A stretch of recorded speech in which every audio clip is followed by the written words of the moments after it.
8 বছর হয়েছে স্বামী মারা গেছে, 5টা সন্তান, 4টা মেয়ে, একটা ছেলে নিয়ে কত বড় যুদ্ধতে আছে দেখেন। কত যুদ্ধ করে সংসার চালাইতেছে, কিন্তু কেউর কাছে হাত পাতে না ভাই, কেউর কাছে হাত পাতে না। কিন্তু দেখেন একজন মহিলা কতটুকু ধৈর্য নিয়া, কতটুকু ধৈর্য নিয়া এই যে দোকান, এই দোকান একসময় অনেক ভরপুর মাল ছিল, একসময় ভরপুর মাল ছিল, ওনার এটা দিয়ে ব্যবসা ব্যবসা করে এবং ওনার মেয়ে একটা বিয়া দিছে। এখন দেখেন সামনে কুরবানি, এখন ওনার দোকানে এই যে মাল নাই, মাল নাই, উনি কিন্তু এই যে বৈশা থাকে ব্যবসার জন্য বৈশা রয়েছে, কিন্তু বৈশা যে রয়েছে ওনার দোকানে কিন্তু কোনো মাল নাই দেখেন। এই আমারে খুব রিকোয়েস্ট করে আনছে, ভাই একটু আমার দোকানটা নিয়ে একটু ভিডিও করেন, যাতে আমার দোকানের ব্যবসাটা একটু আমরা বড় করতে পারি। আমাকে যদি মানুষ একটু সহযোগিতা করতো তাইলে আমার দোকানটা বড় হইতো। আপনার স্বামী মারা গেছে কতদিন হয়েছে? 8 বছর। 8 বছর। আমি একটু উঠেন, একটু উঠেন উপরের দিকে। 8 বছর হয়েছে মারা গেছে। জি, 8 বছর। আপনার ছেলে মেয়ে কয়জন? 2 ছেলে 4 মেয়ে। 2 ছেলে 4 মেয়ে। এই ব্যবসাটা দিয়ে কি হারারে নিয়ে চলে? এটা দিয়ে আর চলে, ঋণ লাগে, হলাত মালাত লাগে, এর মধ্যে রোগ টোগ আছে।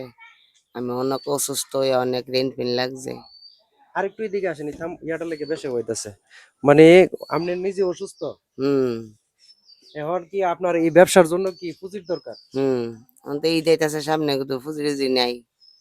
ফুজি এই টুজি পুঁজি হইলে হইলে মানে রুজিটা ব্যবসাটা হইলাম ভালো হইলো। ভালো হইলে। দেখেন ওনার কিন্তু গড়টা মোটামুটি আছে। কত বছর হয়েছে এই ব্যবসাটা করেন? আপনার স্বামী মারা যাবার আগে না পরে? স্বামী অসুস্থ, টানের রুগী আছেন, স্বামী থাকতোই দিয়া দিছিলাম। স্বামী কাম টাম করতারে না, হুম, দোকানটা চালাইতো, স্বামী মরছে পর আমি চালাই। আপনি চালান। তো এখন আপনার পুঁজির দরকার না? হুম কেমন পুঁজি লাগতে পারে দোকানটার মধ্যে? ফ্রিজ তো আছে না? হুম আচ্ছা প্রিয় বন্ধুরা, ওনার ফ্রিজও আছে দেখা যাইতেছে, কিন্তু দোকান বর্তমানে হালি। দোকান বর্তমানে হালি। আমার তো মনে হচ্ছে এই যে সব মিলে আমার মনে হয় 500 টাকার মালও নাই, 500 টাকার মালও নাই। এই মালগুলো নিয়ে কিন্তু উনি বসে আছে অপেক্ষা করে, যে একটা কাস্টমার আসবে, 2টা টাকা বেচবো, এই টাকা দিয়া সংসারে 8 বাজার করবে। কিন্তু এখন মাল নাই, তুইলে 8 বাজার কিভাবে করবে? ওনার দোকানে কিন্তু দেখেন মালই নাই, পুরো দোকানে মাল নাই। একটা ফ্রিজ আছে বর্তমানে দেখা যাইতেছে, আর কিন্তু সব ডিব্বা ডাব্বা মোটামুটি সব খালি। এই যে উনি যে বসে রয়েছে, ওনার সাথেও কিন্তু অনেক ডিব্বা আছে, এই ডিব্বা গুলা গেলাম সবই খালি। তা আপনি বিক্রি করেন কি তেন বসে? কি করুম, বিক্রি করি, কোনো মতে ঘরের সংসারটা নি চলে। তো মালই দিই নাই তো বেচেন কিটা? এই চা পানের পয়সাটাও সাফানের পয়সাও? তো এই টাকা দিয়ে এই সংসার চলে? কইতে।